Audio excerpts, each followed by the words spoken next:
Welcome to another episode of the Business of Coaching podcast. I'm very excited to have a special guest with us today, Coach John Gaglione. Coach Gags, I heard last weekend is your unofficial nickname. Um, John is probably somebody I should have had on the podcast a long time ago. Uh, he was giving me a little bit of grief about it, but we've got him on, and really looking forward to this conversation. For those that aren't aware, John has been in the powerlifting industry for the business for over 2 decades now, a little over 2 decades. Yeah, Elite level powerlifter, elite level coach, and multi gym business owner as well. Um, and relative to this podcast, he's also been one of the early adopters of TurnKey Coach, and actually you may not know this, but you were hugely influential on a significant part of our product roadmap. In particular, when we started talking, I think it was like a year and a half ago or so when I first did a demo call. You said, "Yeah, this looks great, but I need to have the ability to do group chat." And that we were nowhere near being able to do that, and ended up investing several months into adding that feature. So now you can manage community and channels and uh, communicate with different groups within the app. So yeah, hugely influential in the product, and what I've been loving most recently is you are also a huge advocate of TurnKey Coach. So excited to have you on. Like we were talking about before the show, there's a million things that we could talk to you about, whether it's competing at the highest levels of powerlifting, West Side Barbell is your shirt you've got on, coaching Larry Wheels, running multiple gyms, all this kind of stuff. But I think what I'd like to really dig into um, is your experience going from predominantly an in-person coaching um, gym owner to somebody who's now more of a hybrid coach with, as far as I understand, intentions to move even more into remote coaching or asynchronous coaching while still maintaining your gym and still being an elite competitor. But that's a bit of a journey. As I've talked to more coaches, there's you know a buy-in to the idea of doing video feedback and using turnkey coach, but there's this point of friction that comes up where people aren't quite sure then how to start building their roster, how to start moving their business model, or working with their clients in a little bit of a different format. So excited to have you on and talk more about your experience. So welcome, John, to the show, and maybe we could start with giving folks that might not know you your version of your John Gaglione elevator pitch, and then we can jump into your story with Turnkey Coach.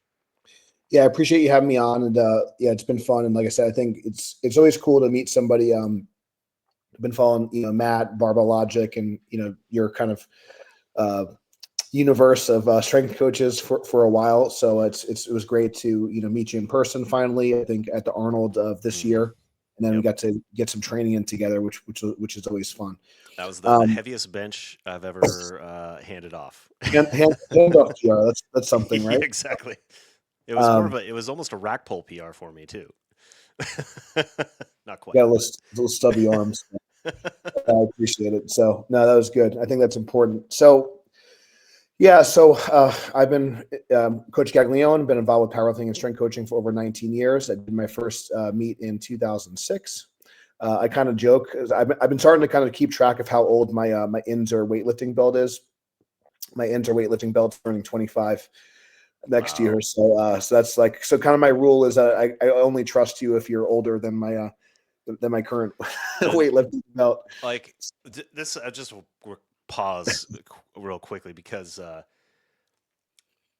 one thing that's changed in the last 20 years is like the availability of equipment. Mm, I can remember buying a belt mhm. 20 years ago was like a 6-month process. Like, I don't know Well, if it was quite mail in the order at that. I mean, there was still probably sure, online. sure. Well, it's really funny. So some things haven't changed. Inzer is notoriously slow with customer service and things like Yeah, that. But the products are amazing and they literally yeah, last a lifetime. So for sure. that some things have not changed, but Yeah, the slowness of Inzer. but that But that belt's being, probably priceless, right? I mean, that thing is. so a couple of things I'll continue on, but it's worth noting. So I was heavily influenced early on. My middle school wrestling coach was a power lifter, and we did box squats, we did trap bar deadlifts. Some of it was kind of influenced. If you guys remember, if you remember, like I don't know if it's bigger, stronger, faster, or bigger, faster, stronger, because I always get the Hmm. movie and the training system mixed up. But that was kind of like how we trained. We did box squats, we did touch and go bench press and trap bar deadlifts Hmm. and things of that nature. And that was kind of my like introduction to strength and conditioning, in particular for football and wrestling. Hmm. And I think this is worth like noting because this is kind of like why and how I got into coaching. So Yep. I trained very hard. I was always kind of invested in the training. Since my middle school wrestling coach was a power lifter, I got a hold of some of the powerlifting. If you guys remember Powerlifting USA magazine, Hmm.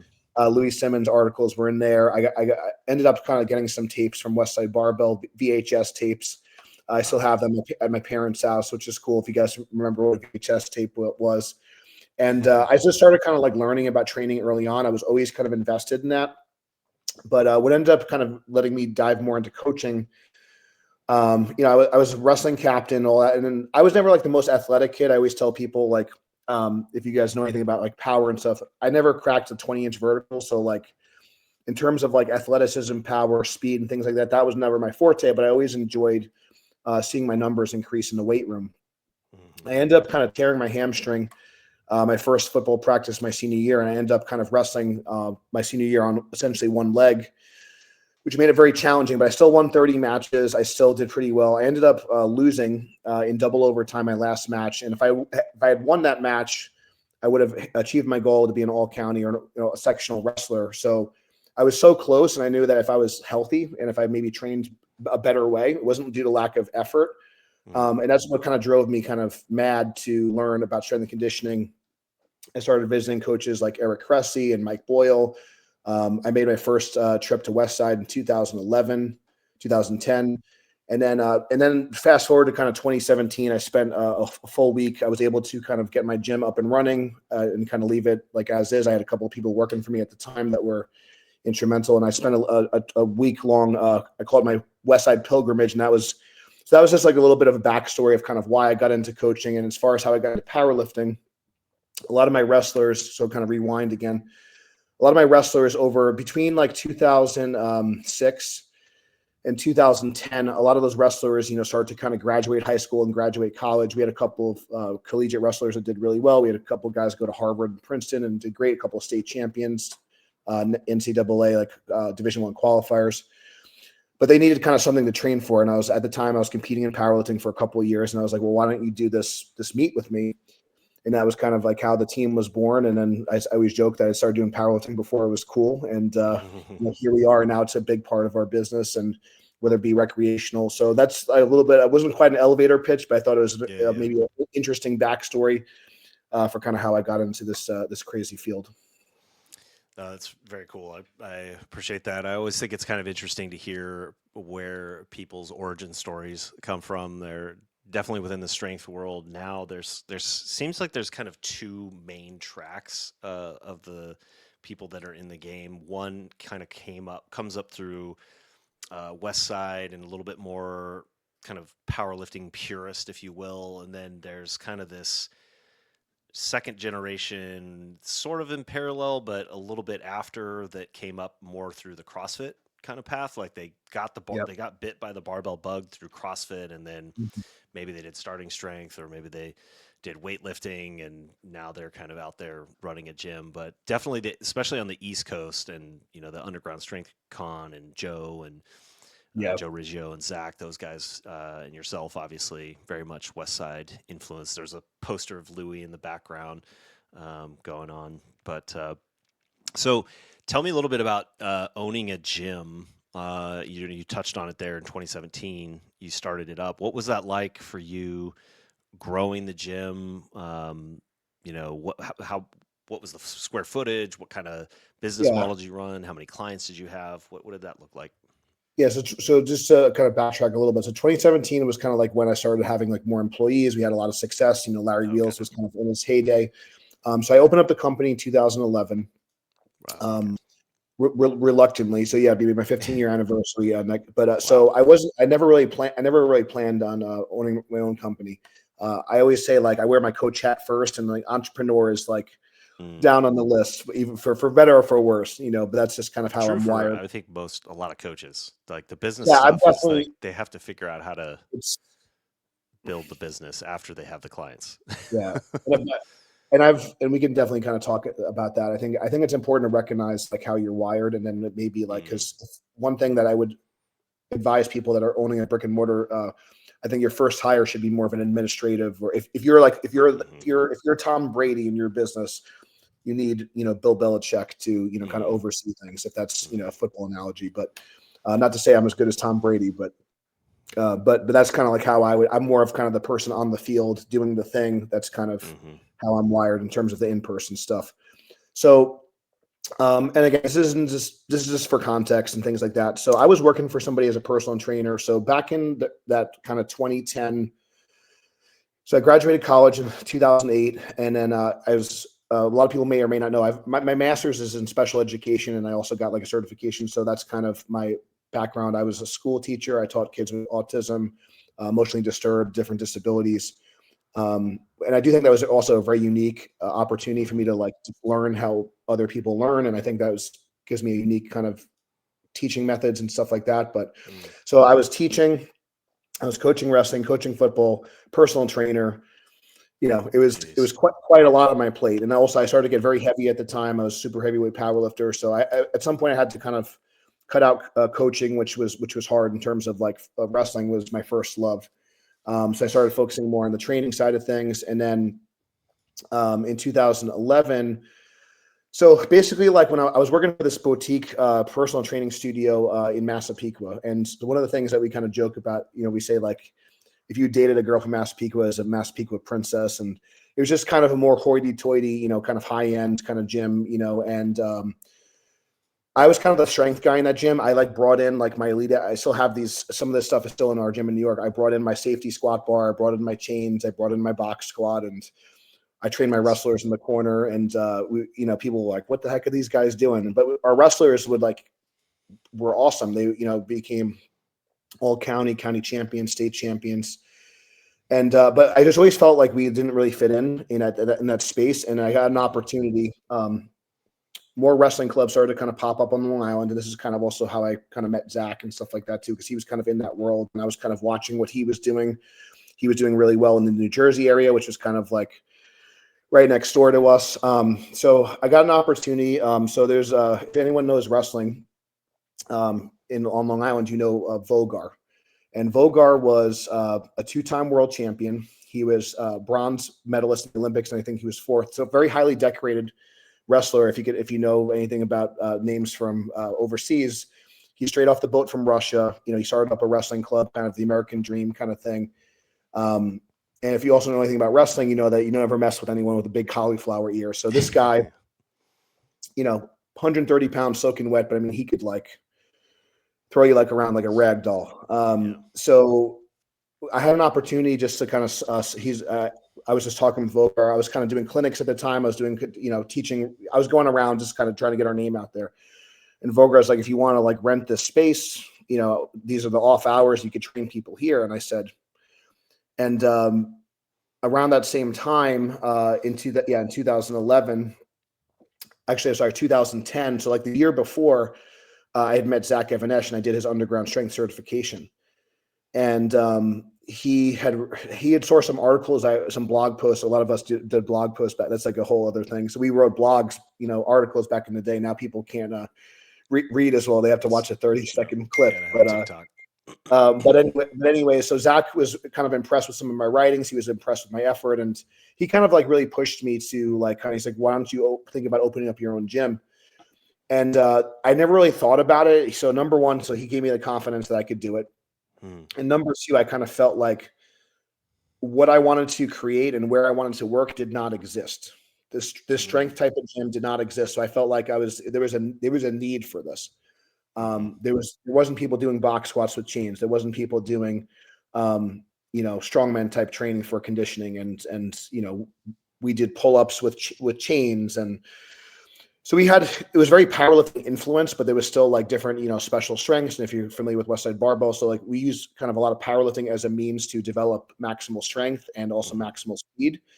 And in the case of wrestlers, we also kind of would work on their endurance. So I had this opportunity, and then, that's kind of how Gaglione Strength got started. And then we were only there in Syosset at Vogar on a wrestling club for about a year. And then we kind of moved into where we are now. We've moved around in the.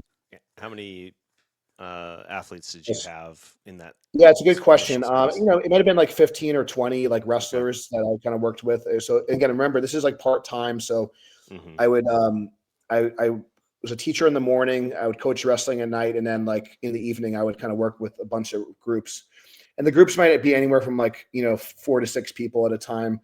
And that has not changed. That's kind of how we train our power lifters. We'll kind of get into that. But like we always had a competitive environment. We would have like a max effort day. We'd have a day that was more dedicated towards, power and athleticism. And then during the season, we would kind of focus a little bit more on maintaining strength and kind of using a little bit more exercises that were lower systemic stress.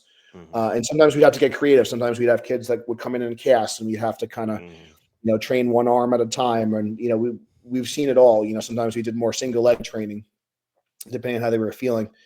But we were kind of in a little bit of we had 2 Elite FTS power racks in a corner. And which is really funny, actually. Vogar's Honors Wrestling Club is like, I believe it's still there, is like a stone's throw away from Bev Francis Powerhouse Gym, which is a very famous bodybuilding gym, so a lot of times when we were getting shipments from Elite FTS from our Texas, a lot of times Bev Francis would get our order by mistake, which was kind of funny. So we had this like little hole in the wall strength conditioning facility inside Vogar's club. But yeah, we had like 2 power racks in the corner. We had a couple of horse stall mats. We had some kettlebells, some sandbags. And then like during off hours, we also had the open mats. So we would do gymnastics, we would do rope climbs, we would do calisthenics. We would do kind of stretching and conditioning there. But as far as our strength area was probably only a couple hundred square feet. It was like essentially kind of very similar to the Joe DeFranco storage closet type deal. And we got we had 2 power racks and a couple of free weights, and we developed, county and state champions in Long Island. And that's kind of like, that was the start of, Gaglione Strength in 2011. And then, we what was the tipping point to you feeling like you needed your own space? Just capacity? Yeah, part of it was capacity. Part of it was just like we only had so many hours to work with, because like the wrestling club, when the wrestling club was in session, we really couldn't it wouldn't have been like safe to like have like someone squatting 500 pounds and then like Johnny is like, doing like a throw like in the corner. It just didn't really make a lot of sense. And then, so we kind of outgrew that space in about a year. And like I was kind of saying before as well, we started to kind of get like some pretty serious power lifters training with us. So one of my training partners, I really want to get him on a podcast because he's like kind of off the grid. So Dom Minichi and the Minichi family was really pivotal, because it's 5 brothers. And I kind of, in some way, either I was kind of on teams with them, or I kind of trained as brothers, but all of them like either were very high level wrestlers, football players, basically. They were just super athletes, all of them. And they were part of our training program. And Big Dom was my training partner from over the years. And Big Dom, he is a big guy. He's probably, over 6 feet tall. He competed anywhere from like the 275s to super heavyweight. And just to kind of tell you what kind of, so Dom had the home run record for our high school Plain Edge. I believe it still holds to this day for a single season. And Dom's first at bat in college was a home run. And he was also had a tryout with the Boston Red Sox. So and for a bigger guy. So like when you have power and you have size, then you have this like unbelievable potential for strength. So Big Dom actually ended up was our first 2,000 pound raw total. And at the time, again, someone could fact check me, when Michael's, if you guys remember Michael Song, this is before open powerlifting. If you made it on Michael Song's list, that was a curated list for the top 20 all time. And Michael Song also had a 2,000 pound raw total Hall of Fame. And I believe it was under 200 people at the time to hit that milestone. And Dom was our first kind of teammate to do so. He was an 800 plus squatter at the time. And I remember, I think he pulled like 765 to seal the deal, to hit 2,000 on the nose. And he went on to be one of the first and only men to squat 900 pounds in just a pair of knee sleeves. So anyways, that was just kind of like early iterations of our powerlifting team. And then one of our other training partners was Mark Greenstein. And I just want to share with you guys, because a lot of people know me, but from like Larry Wheels and stuff, but there was a lot of other people like instrumental. I think it's important for the story. So Mark Greenstein was also someone we played football with, and he was from Plainedge, New York. Mark Greenstein was a CrossFitter, and he was very good at the weightlifting part. So he's like, I want to try this powerlifting thing. So I believe Mark's first like total was either 15 or 1,600 pounds. Like it was like very good. Like, and he was like a lean 220. So anyways, Mark went on to be our first athlete to get on Michael Song's list for the top 20 all time. At the time, he was fifth in the world at 198. It's still a great total to this day. He totaled 1825 at 198 and 1900 at 220. Wow. And what's kind of notable about like myself, Dom, we had a guy, Richie Rizzo, who was like getting close to like a 700-pound deadlift, around 170. This was like very early powerlifting days, so these numbers were not like happening. Right. And we were all from the same town. We were all from Plainedge, North Massapequa. So it felt like very, not to the same scale as Louis, but very like, because a lot of Louis' early elite lifters, they were all from Columbus. And so I was trying to kind of build something similar in Long Island. And, and then like kind of Larry Wheels kind of came on the scene. That was one of the reasons why he kind of trusted me, because we had guys like Dom and Mark that I already kind of had a track record. This is like 2012 to 2014. Like this is still like pretty like raw lifting was just kind of getting going. And then we had the kind of the boom, I think in 2015. So we were kind of like on the front lines of like really kind of developing. And, I wish I had my brain now back then, because I think we could have even been better. But that was kind of like how we kind of got into powerlifting, and we kind of started going to, if you guys remember, meets like Raw Unity was a big one. We started going to the Arnold, for many years. And anyway, so that kind of like led to our success, and then kind of one thing led to another. And here we are. I'm kind of, been, one of the first people to kind of have like a powerlifting kind of focused gym. And the main reason was just like, it didn't really exist. We, before then, a lot of powerlifters would kind of find a corner of a commercial gym and hope that they didn't get kicked out, and they would kind of bring their own equipment in. And that's kind of like what you did. Now people are spoiled. They have their kilo plates. They have, don't get me started, but anyway, so if there's any other thought, that's kind of like how we got started. And those were like the early days. And our first kind of iteration of Farmingdale was maybe like 1,500 square feet, so pretty small. We stuffed more, and then eventually we kind of expanded over the years, and then we kind of actually kind of just consolidated again. So it kind of feels, and I kind of like the box gym where it's kind of small and like you're kind of on top of each other, and it creates a different type of energy when you're all like under the same rack. We always had a team, and we can kind of talk about that. Our training always kind of featured people training with groups. And we can kind of talk, and even with our kind of coaching style and how we program, we kind of keep that in mind. So anyways, that was just a little bit of a longer context, but hopefully people get some enjoyment. Again, like I said at the beginning, there's a million things we could talk about, but I think that is a really helpful context. A lot of people are, everything seems to be moving, or the expectation is to move so fast now. And I think an important thing about that story is, you're talking about something that started, again, 20 years ago, but really the business side of it is now 15 years. 15, yeah. And the amount of hours and years of effort that you put into building those relationships, growing the business, expanding, one thing I think is a common thread that people overlook often is that you started it as effectively a side hustle. I don't know, people weren't calling it a side hustle then, but it was like you were doing it as a maybe even more of a passion project because there was a need, and then only expanding when there was another need to create something that didn't exist. and along the way, building a lot of meaningful relationships and reputation that took years to forge. And I think that sometimes, I don't know if it's the TikTokification of life or whatever, but there's this expectation that you can just start up a business and now you've got 100 clients or something, and it's like, well, you started with 4 to 6 wrestlers at a time, a couple hours a week, and built very, very gradually and incrementally from there. I think that's an important message as if people are out there. It's a grind. It's not easy to just spin up a business. Absolutely. So that gets you. So that 1,500 square foot space, and then I think you said at one point you had two of those effectively, or maybe one that Yeah. was So bigger. basically, I had to kind of look at. So another kind of pivotal milestone was 2014 is when I stopped teaching. Mm-hmm. I actually, it's kind of cliche, whatever. So I don't know if you are familiar maybe with Andy Frisella and Mm-hmm. his podcast. So at the time, Yep. I think he's gone through different iterations of his podcast, but at the time it was the MF CEO project. Mm-hmm. I remember hearing a story about, you talk about, and I think this is again pertinent for, messaging and mindset and stuff, but he talked about you could be like a lighthouse or a tugboat. And this is something I even remind myself. So it inspired me so much. I actually got a tattoo to kind of commemorate the moment where I decided to stop teaching and just go all into coaching. And I haven't looked back since.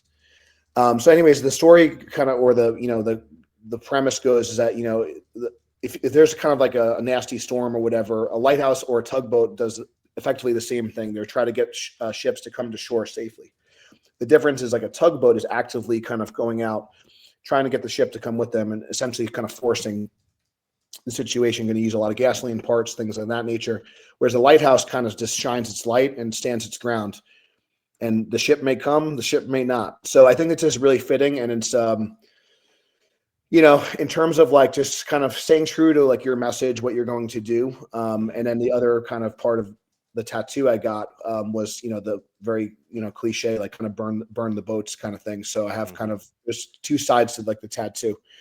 But the whole kind of lighthouse technology, the whole lighthouse kind of analogy is just that if you have something that you're really passionate about, or a message that you are trying to, I always talk about spreading the message of strength, and what does that mean? Mm-hmm. So one of the kind of things that I've been trying to really promote is kind of the team culture, this team camaraderie, and kind of training with people in person as much as you can. And even if you can't all the time, being part of a community. And that was something we kind of talked about with the group chat and stuff like that. Mm-hmm. So these are just some things I really kind of believed in, and I really felt like there was a need for this. And, if you believe, in the man upstairs or whatever, I just really feel like I was put on this earth to help people get strong and kind of do that in a team setting.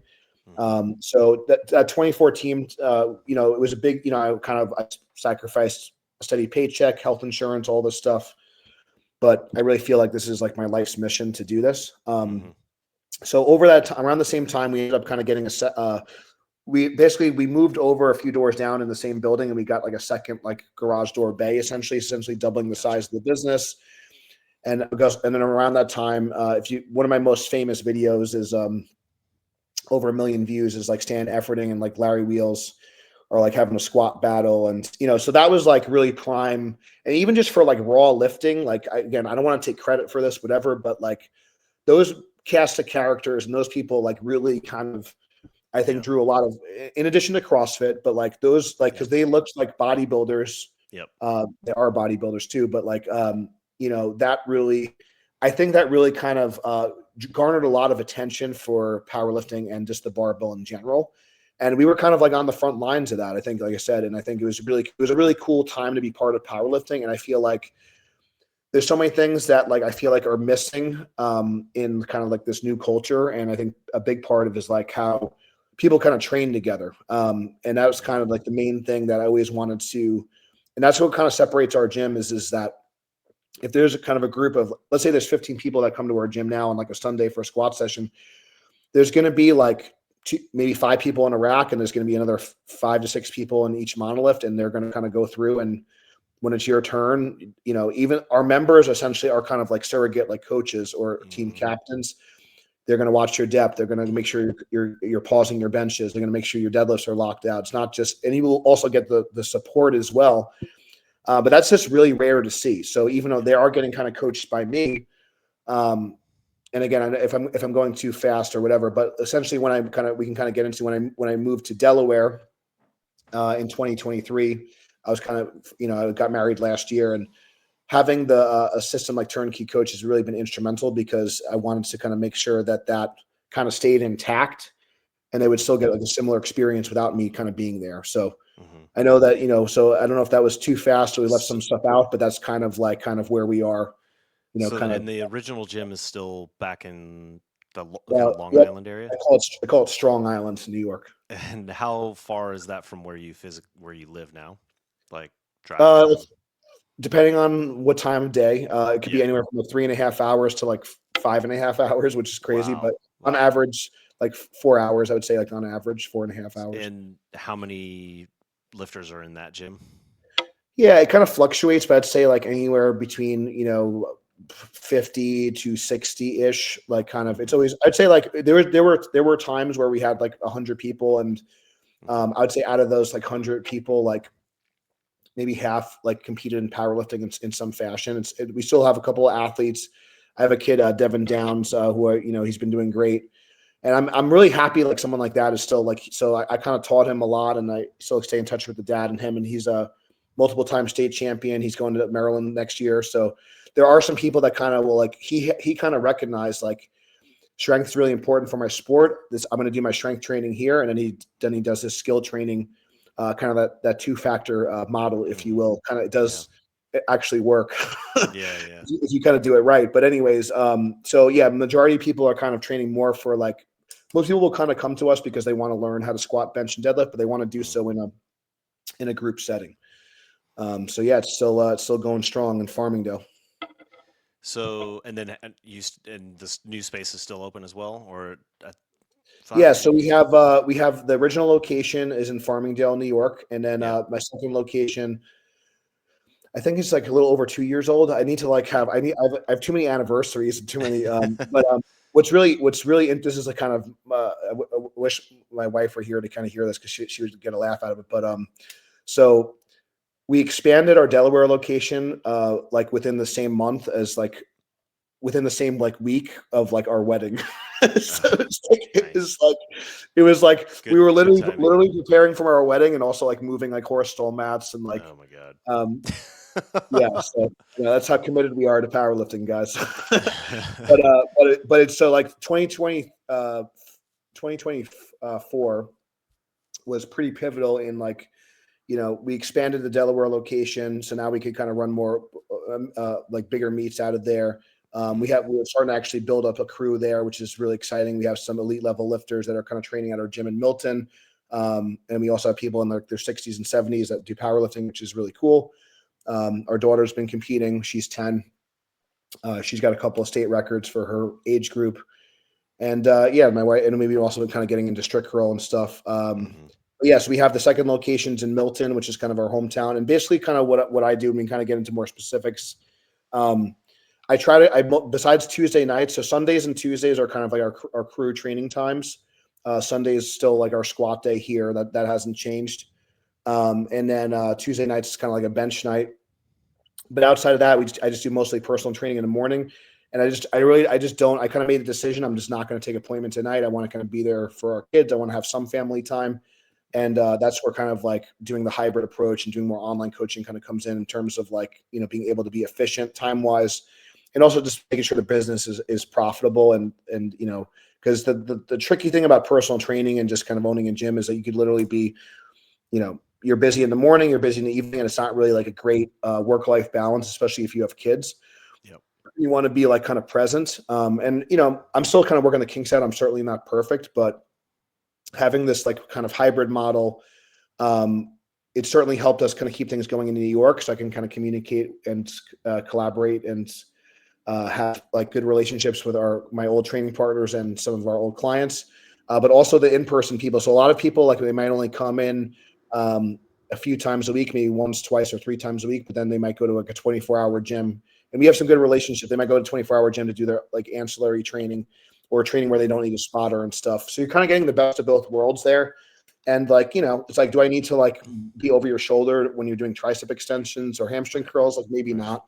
At least when you're like, once you kind of get going. But if you're going for like a PR, like triple, or you're getting ready for a meet, like having that like hands-on like coaching and having someone give you commands and stuff like that. And I think that's like really important, especially if you want to like kind of excel in competing. There's something about kind of practicing how you play and having that kind of in-person environment, Right. to kind of like learn those skills. And, Do you have any lessons learned or advice for somebody who's asking the question, or because I talk to a lot of people, a lot of coaches who are trying to do what you have done, but they're a little uncertain or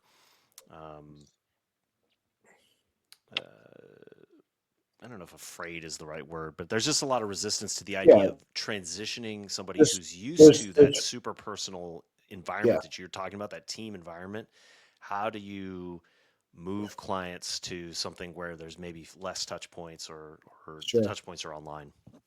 Well, I think that there's definitely friction. There was certainly friction with me. Like, I know there was probably like, I think I was starting and then I stopped and then I started again. And I kind of like finally, and part of the reason for that and full transparency is I was using another software before.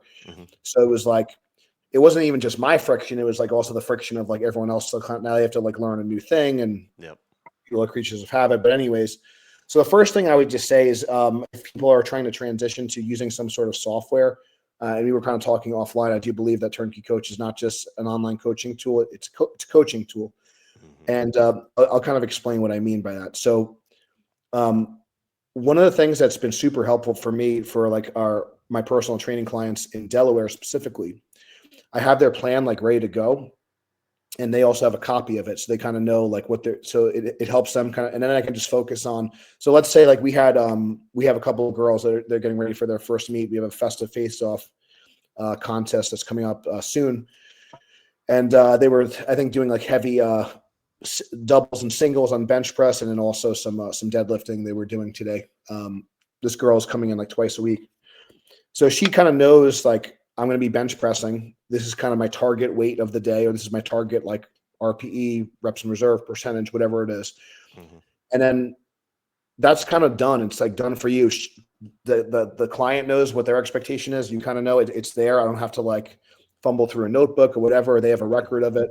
And instead of like having, it's like, what did you do last time? What did you? And I happen to be kind of like a weird like numbers programming wizard type person where I remember a lot of people's PRs, but it's nice to have something that's automatically tracking that for you. Right. So she could kind of see. So she actually, I think, hit a PR. This is like a newer athlete. She like did her first, like, I think 80-pound bench press today. Right.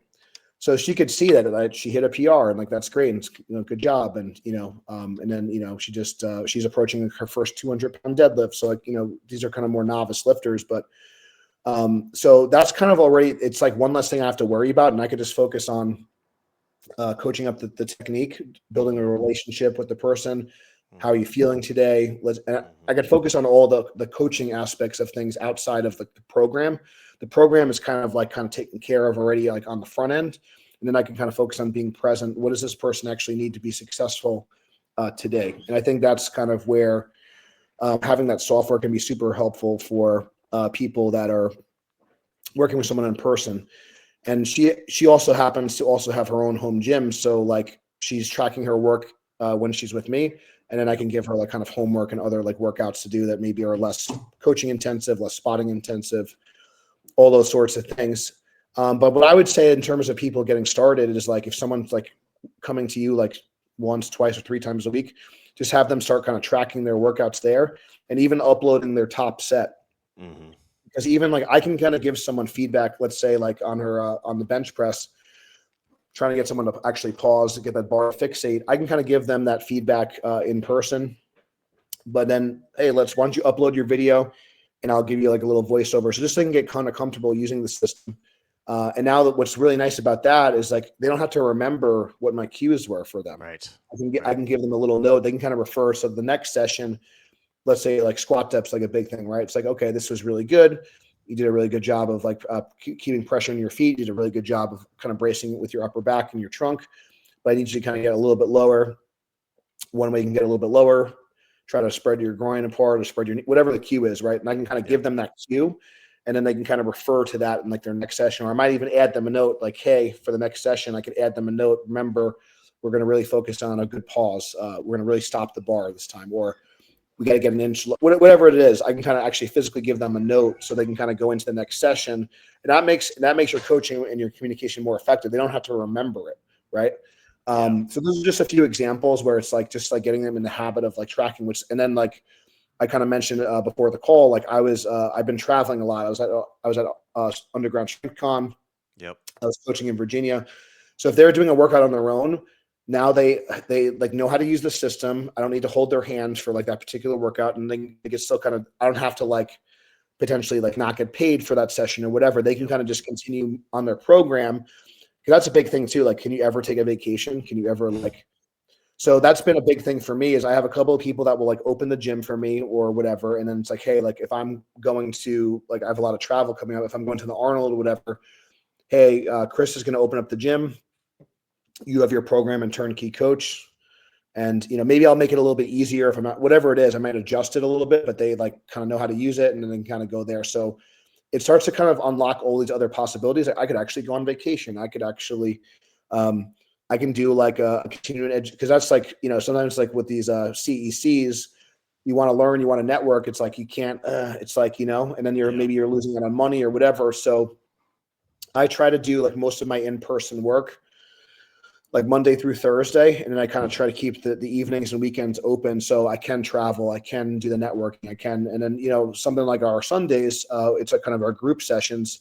One of the more veteran people, because I also happen to work with like other trainers. So like they might like also be a trainer themselves. So, hey, like they're going to kind of open up the gym for me. And obviously there's other ways to do this. You can have 24-hour access and stuff like that, whatever you want to do. But the point is that the training doesn't get uninterrupted, but you're training them up to that point. So like when they're ready to kind of like, do some of their training on their own, they're comfortable with the system. They're still getting the value in it. And then we haven't even kind of touched on like, the audio messages and the video feedback and stuff like that. But I think in terms of it allows you to start to actually focus on the coaching, the cueing, the personal connection, and then the programming, the data, because the data collection can be like, super time consuming. And then you have to do all these formulas, and it's like, you have to calculate the percentages or whatever. It's like, is that a PR? Let me go to my like notebook. So like all that stuff is like kind of done for you. So you're saving so much like kind of time on the back end. So the main thing is just taking a little bit more time to get them comfortable with the system. And I think it's only going to enhance what you do in person. So I know there's like a lot there, but if man, so much good stuff. I had not even thought about, well, I mean, what's interesting about your situation is that you did both a rip the Band-Aid off situation, because you've literally physically moved away from the other gym. Yes. So for that crew, it was sort of like, hey, this is the only way to keep working with them. Which is one way folks can do it, but that's a lot of risk, I would imagine. Plus, it sounds like you also had enough community to have some stickiness for the clients. It's not like you were just like a solo coach that moved away and tried to maintain that relationship. The one thing I'll just pause and you can keep going is just like, so like while I was kind of, engaged and dating my now wife, I was kind of bouncing back and forth, which again was not really. But essentially, what I would kind of do is I would spend like the weekends in Delaware. Gotcha. I would spend like Monday through Wednesday or Monday through Thursday, and so I kind of slowly kind of phased myself out. I was like, okay, it wasn't just one day John's not here. Yeah, it wasn't like I'm moving to Delaware. So it was like a process, and then there was definitely some like drop off where like it's not the same or whatever. But now it's like people kind of know the expectation. This is kind of like how it is, and what is also really cool is when we do an in-person event or like I'm hosting we can kind of get into the meets, because I think that's a critical part of what we do. Like when I get to like coach like these people in person, like that's a really special moment. Like I have a guy that's coming up from Georgia to compete at our meet in Delaware. And I've worked with him in person a few times. Like he did like a national event a few years ago in Atlanta. And so like people like want to be like part of like the in-person events. And then it's Right. like those people may only do it a few times a year, but for like our New York crew, it's like when it's like game day and I actually get to like kind of coach them in person. That's a really cool opportunity. And that really makes it kind of special for like that particular day too. So if there's anything else that you want to add, I think, but that's kind of Well, how we it's we do. making what you mentioned when we were at Underground Strength Con. You said, I kind of wish you guys had just actually said up front that this takes time. It's Yes. kind of like if somebody comes up to you and says, I want to I want to deadlift 700 pounds. You're not Yep. going to tell them it's easy. This is going to take months, if not years, depending on who they are. And the same thing I'm hearing in your story is true for how you've built your business model out. That and I wonder if it's because of your education background that you kind of think through that problem in a little bit of a different way, because you are what you just described is, starting from day one when it's not a need, but you're teaching people how to use the app, what Yep. this relationship is like. Even though you're in person, it's an add-on to your in-person coaching that then becomes an enabler months down the Yes. road. Like all of a sudden now you've opened up this possibility, and instead of it being like, okay, now we're going to do all of our training, I'm going to teach you how to do it, you have to change your workflow because now you got to start recording your sets, and it's this new thing. What you've just described is now this very seamless transition from it just being part of the coach client relationship on day one, that unlocks doors for you in the future, where now you can travel, now you can take a vacation, now maybe they can train at another gym, they can do their accessories, they can do their home gym. It's just like all of that value that I try to pitch from day one that doesn't quite make sense to somebody unless until they've gone through that. I think that's just a really helpful story to understand Yeah. how you I think transition people. for sure. I think you got to view it like it's an investment, right? Hmm. So if you have like a Roth IRA or something like that, it's like you kind of set this thing away and then you don't see it, and then eventually, Yeah, oh, now I kind of collected this interest or whatever. So yeah, one of the things that was kind of anytime you're making a big change, because especially for the New York people, and it was a little bit, there was some kind of pushback, whatever. But now sure, it's just like this is better. This is how we do it, and this is what and it's just like now it's like kind of just part of the process. Um, and listen, the people that like kind of are like on board, they get better results. So it's just like if you want to get yeah, better results, you track your workouts, and like yep, just like with your food, it's like if you want to have measurable results, you can't manage what you can't measure and all these things. So like yeah, there's going to be some people, um, you know, and I think that if you could just be upfront with people and be like, hey, and it's like if you don't want to do this, it's like anything else. If you don't want to do this, like I can't guarantee the results, but this is like the benefit of it. And then if you hmm, can kind of just eventually make it's just like change with diet and management. stuff too. Like I hate tracking my food and stuff, but I know that when I weigh my food and when I track my meals and if I eat Yep. the same thing every day, it's like um it's weird. The scale will go down when like it's like Hmm. so it's just part of it. So that's just like one thing I think it's but I think that if you understand like the investment will pay off. And if you kind of Yeah. just start it from like it's like if I was starting from scratch, like this is just like what it would be. So if you're in that position, I would say take advantage of it. It's just like one more, if you do it on the front end, it'll be like if you have to kind of transition all these people, and then but if you are in a position where you would need to transition, just be like, hey, it might take a 2 or 3 months, but then like months 4 and 5, man, Yep. because what I'm able to do now, I'm gaining time back, and like you really can't put it as a business owner, as a family man, you can't like put price tag on it. And I'm still busier than I'd like to be, but I just know that um, I probably wouldn't be able to do the trips. I probably wouldn't be able to do the networking events. I probably wouldn't be able to um, you know like our daughter was like in a play and stuff like that. It's like I don't feel like I the business is still going when I'm like at these things, which Yeah. is good. And even like I mentioned, I was just in Virginia And it's not as good as having my computer and being in like a private room and stuff like that. But I'm able to communicate with people on my phone. I'm able to Right. check in with them. A lot of times what I'll do, because I'm trying to like lose some weight right now, if it's audio messages and stuff, I might be like, if I'm doing my steps on a treadmill, I'll just be kind of Treadmill. Yep. checking my Yep. messages. I'm kind of just knocking out, two birds with one stone. Hmm. And I'm just doing that. And that's kind of like what I do. And I think that if you can kind of learn to be efficient like that, and like I said, it doesn't matter like where you are, you could still build a relationship with these people. You could still communicate with these people and provide value. And one of the benefits of something like group chat, we can, if I am, hey, like, my wife's competing this weekend. Let's wish her luck. All these sorts of things. So there's like that's like kind of something they can kind of get on board with. But also like, hey, also, if maybe you're not going to get your video back in like during this weekend or whatever because like it's their turn now, and then it's going to Yep. be their turn like later. So I try to like, even with the online stuff, I try to understand like there is give and take with this. And sometimes it's like, hey, if your teammate is competing now, like I'm going to put a little bit more attention on them and put a little bit more effort. And then like when it's your off season or whatever, and that stuff's important too. But I think in terms of if you are trying to climb the ranks as a competitive lifter, you're going for PRs, which a lot of us are. That's kind of how I like am wired in terms of like giving my attention to the people that kind of, I don't know if deserve is the right word, but it's kind of just like, okay, like the training mistakes, the feedback is going to have like a greater like impact on their success during this like time frame. So I Hmm. like to put a little bit more effort to those people, if that makes sense. And then if there's something that's a little bit like less critical, so Yeah. it's one of those things where I try to communicate that ahead of time. Some people get on board with it, some people don't. But Yep.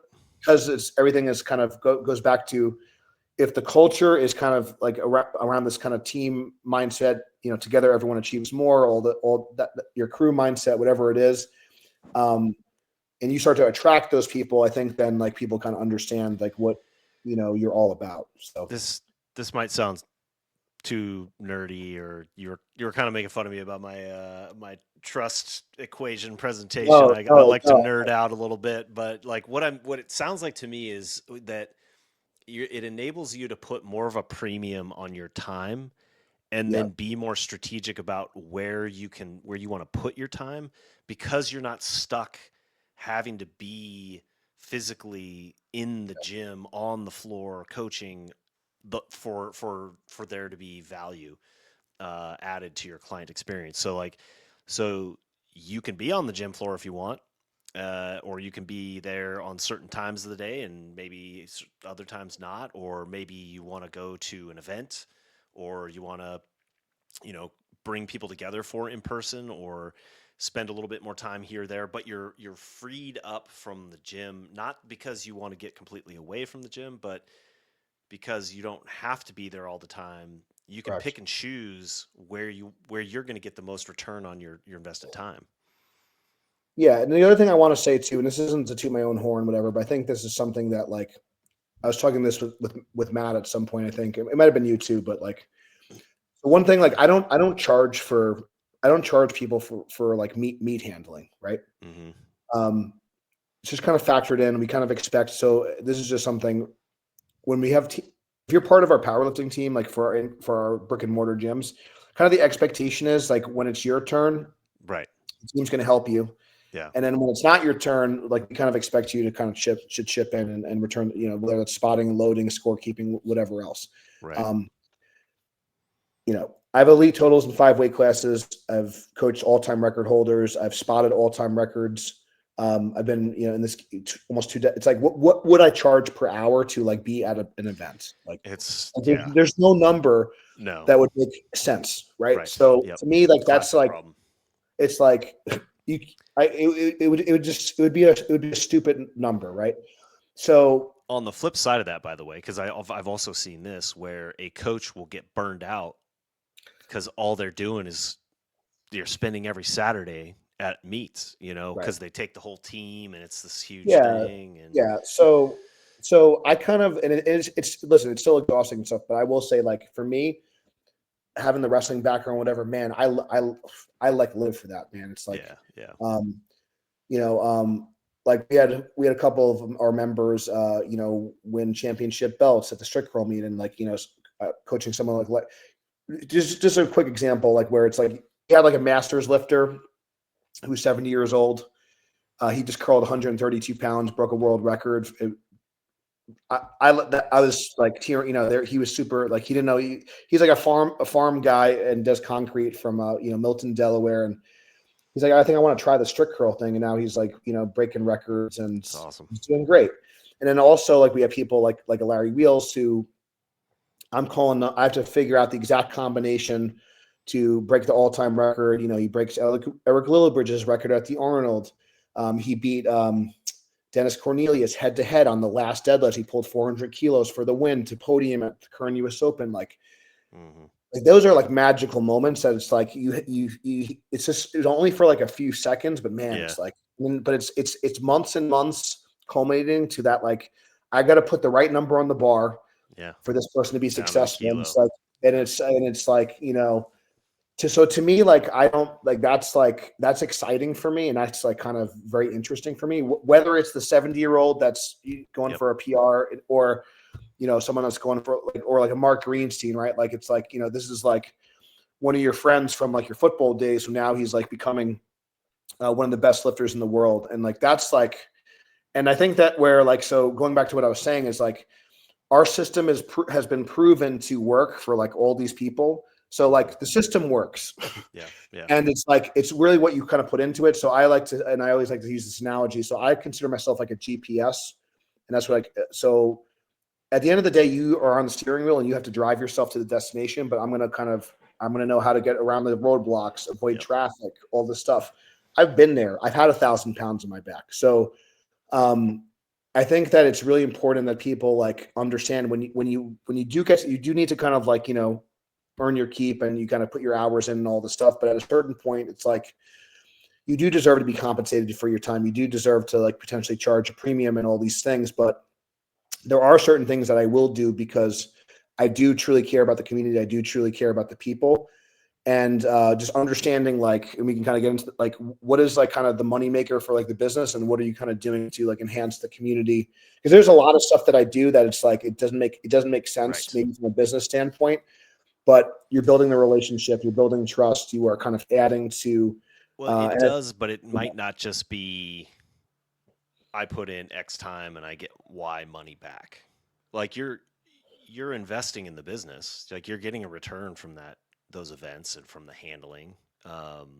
People see that and appreciate it, and it comes back, it pays back to the business, but it's more strategic. That's what I mean. I think by valuing your time at a premium and being more strategic is that you don't have to think about tactically like, okay, I have to be in the gym from 9 to 10 because then I can coach my 6 clients and I get, my $300 a month of revenue. Like you can have that still running and then go do, handle an event, or you go to a networking event and that kind of thing. So it's strategic in the sense that it's time invested that you're not expecting immediate payback. So this is, let me, I think this will kind of put a bow on it. Yeah.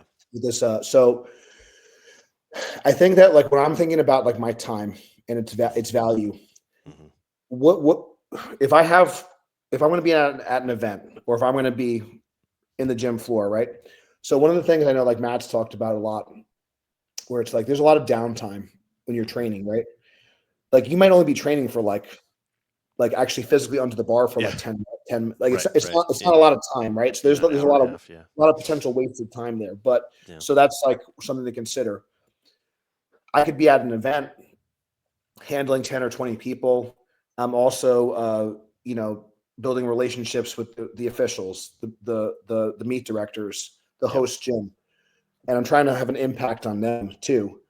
And so like now I'm like impacting like, and maybe they impact someone else. Maybe they have a good experience with me, or like they learn something, or at Underground Strength Con, I have these conversations with people and maybe I teach them something.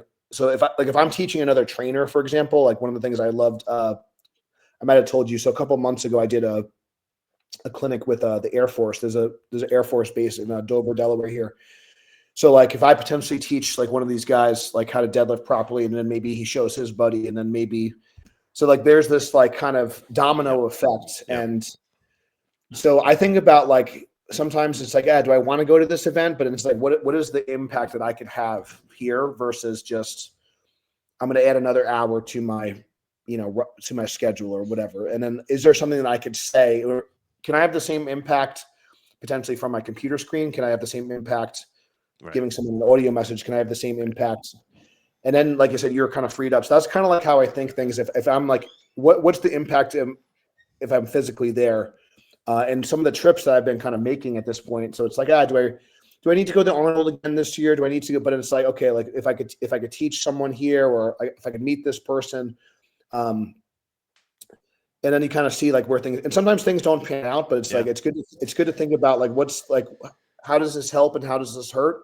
And then what's going to be like kind of the net like results like over time if you keep kind of, so I don't know if that helps. Can I ask a follow-on question to that? How do you there's this balance between not focusing on the outcome and, you want to go to these things without expectation maybe. Yeah. But on the other hand, is there a point where you're like, I think I need to prune that or pull the weeds, as Matt would say, of this event or that thing because it's just not really actually returning an investment? Is that something that you only do after the fact, or is it something you're calculating as you go into I think that I think that's like with training too, like the more you kind of do something, like you kind of start to see patterns.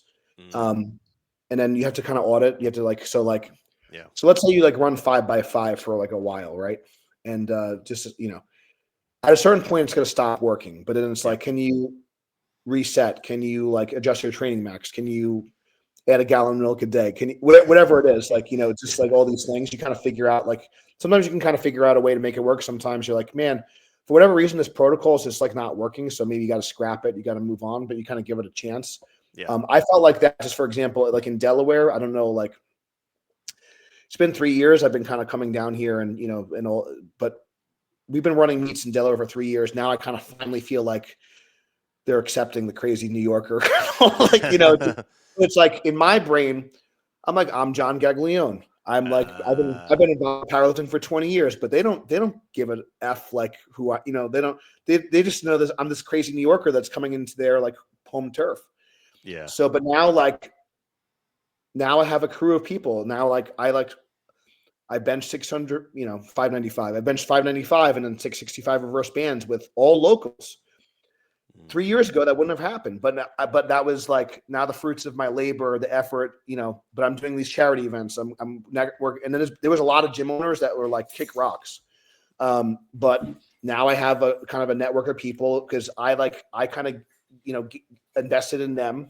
Yep. I helped them. I put a lot of time in, and I had to kind of like start over here. And now it's slowly kind of, it's kind of the fruits of my labor are kind of, coming to fruition now.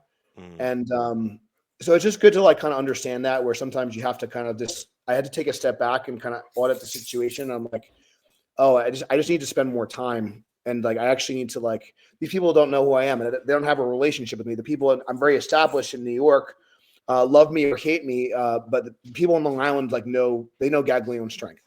But people in, Rehoboth Beach, Delaware and Milton, Delaware, they don't know, like, they might know, they may have heard of, and then, oh, okay, I've seen Larry Wheels, and then it's like, okay. And then there's a little bit of like, okay, like this person maybe knows what they're doing. And, I didn't know I thought there's people that still don't know I moved to Delaware. There's people like, oh, I didn't like, so like, you don't, so part of it is just, but I do think that you just have to like kind of audit yourself periodically and just kind of see, and sometimes, like I said, it's just these things like they may not, you may not see a benefit until like later on.